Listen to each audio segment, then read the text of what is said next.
The blind person is not afraid of ghosts. Stop everything. Read that again. Let it fully land. Because this ancient Myanmar wisdom just revealed something about fear, perspective, and freedom that most people will spend their entire lives never understanding. On the surface it sounds simple. But dig deeper and it will shake you. The blind person walks through the same dark night as everyone else. The same shadows fall around them. The same eerie sounds fill the air. The same ghosts that terrify others are completely invisible to them. And so they walk, unafraid, bold, unbothered, free. But here is the real question this proverb asks us. What if the ghost was never the danger? What if the seeing of the ghost, the imagining of the ghost, the anticipating of the ghost, was always the real problem? Think about your ghosts right now. The ghost of failure, that thing you haven't tried because you're terrified of falling. The ghost of rejection, that conversation you haven't had because you fear the answer. The ghost of judgment, that dream you haven't shared because of what people might say. The ghost of the past, that wound still haunting your present and poisoning your future. The ghost of inadequacy, that voice whispering you're not smart enough, good enough, ready enough.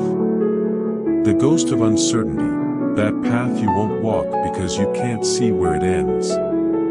The ghost of loss, that love you won't give because you've been hurt before. These ghosts aren't real.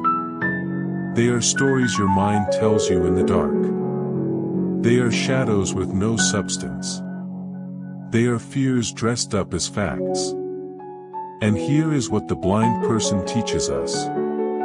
They don't see the ghost.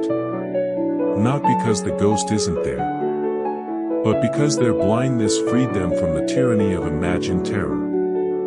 What if your freedom looked the same? Not physical blindness, but the deliberate choice to stop seeing certain ghosts. To become blind to the opinions that were never meant to define you.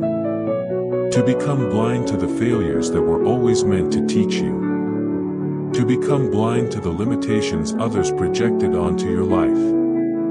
To become blind to the fear that has kept you small for far too long. The most fearless people you know aren't fearless because they have no ghosts. They're fearless because somewhere along the way, they stopped seeing them. They chose to walk forward anyway. They chose to act despite the darkness. They chose to speak despite the silence. They chose to love despite the risk. They chose to dream despite the doubt. They chose to start despite the uncertainty. They became blind to the ghost and free in the walking. The greatest prison in the world is not made of walls and iron bars. It is made of invisible ghosts that you have given the power to guard the door of your destiny. And the most extraordinary key to that prison: simply stop seeing them. Walk into your dark night. Trust your feet more than your fear. Let the ghosts be ghosts. And keep moving anyway. Because the person who is blind to their ghosts always walks further than the person with perfect sight, who is paralyzed by what they think they see. What ghost has been stopping you from moving forward? Name it in the comments below, because naming your ghost is the first step to becoming blind to it. Share this with someone who is being held back by an invisible ghost that only exists in their mind. They need to hear this today. Like and subscribe for daily wisdom from ancient cultures around the world that set your mind free and your feet moving.